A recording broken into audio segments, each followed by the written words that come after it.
गोड्डा मिठाई को पुण्य घर जाकर तुम मन लगाकर गऊ की सेवा करोगे तो अकोई माता की एक्सता देवी का विधि विधान से व्रत आरंभ कर प्राणियों पर दया रखते हुए संपन्न में भी किसी को कष्ट नहीं देंगे तो तुम्हें भगवान की कृपा से पूर्ण संतान का सुख प्राप्त होगा। इसी प्रकार आकाशवाणी सुनकर सेठ सेठानी कुछ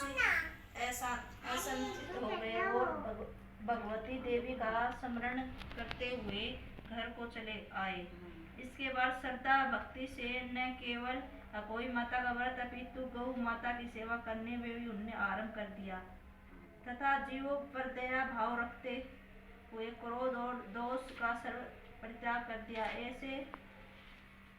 करने के पश्चात भगवान की कृपा से वह सेठ सेठानी सातों पुत्रों वाले होकर अगणित पुत्रों सहित अंदर समाप्त हो गए अर्थात मर गए। इस प्रकार अपने बच्चों को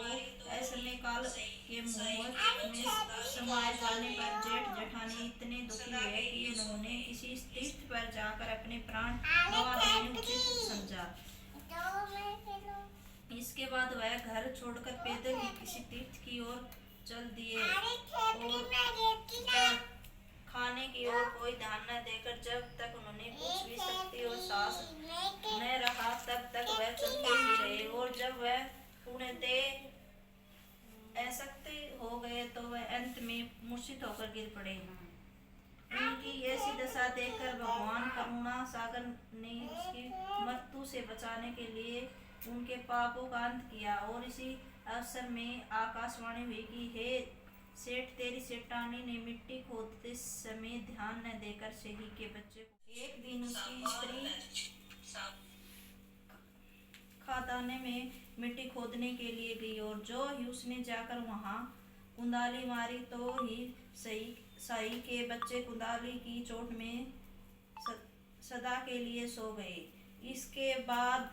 उसने कुंदाल को साहू के खून से सना देखा तो उसे सही के बच्चे मर जाने पर बड़ा दुख हुआ परंतु वह विवश थी क्योंकि ये काम उसने अनजाने में हो गया था। इसके बाद वह बिना मिट्टी लिए ही खेद करती हुई अपने घर आ गई और उधर जब सही अपनी गुरकाल में आई तो अपने बच्चों को मरा हुआ देखकर नाना प्रकार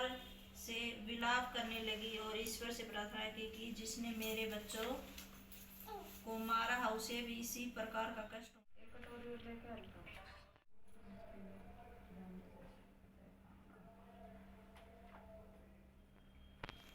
एक मिनट की तादरिया में रह करता मिनट करता थो बिंदाई तो मिनट के रहते बाबा बिंदाई मुझे दे आप दरिया में रहा भाई तो तू बिंदाई तो पूछे अंदर में बाबा विंदायक में तो आई भाई कुआर की छोट गड़म गाल लेगी